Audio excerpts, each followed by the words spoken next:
তো এ হলো আমার রান্নাঘরের রান্না। আমার রান্না হয়ে গেছে। তো কী রান্না করেছি দেখো তোমরা। রাধে রাধে। এ হলো কচুরলতি, একদম দেশি কচুরলতি। একে রান্না করেছি আমি।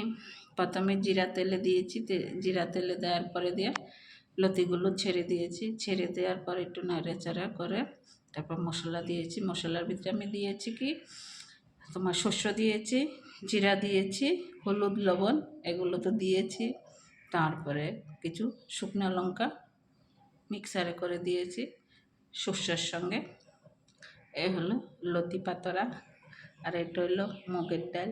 মুগের ডালটা আমি কাঁচাই রান্না করি, কেন কি ভাজা মুগের ডালটা গ্যাস হয়, কাঁচা মুগের ডালটা গ্যাস হয় না। এর জন্য আমি কাঁচাই মুগের ডালটা রান্না করি। এখানে রান্না করেছি আমি কলার মোচা। কলার মোচাকে প্রথমে আমি সিদ্ধ করে নিয়েছি। সিদ্ধ করে নিয়ে আলু ভেজে কলার মোচাগুলো দিয়ে দিয়েছি। দেওয়ার পরে ময় মশলা সব কিছুই দিলাম, হলুদ লবণ, তারপরে তোমার গরম মশলা দিয়ে নামিয়ে ফেলেছি। এখানে হলো তোমার বরবটি ভাজা, আলু দিয়ে বরবটি ভাজা।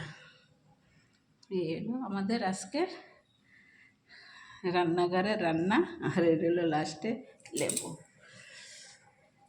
তো আমি রান্না করে একদম চুলা টুলা মুছে ফেলেছি।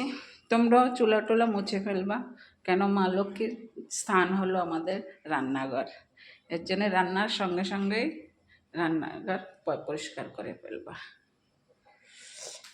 তো এলো আমার রান্নাঘরের রান্না। রাধে রাধে। তোমরা কি রান্না করেছো বলবা কমেন্ট করে।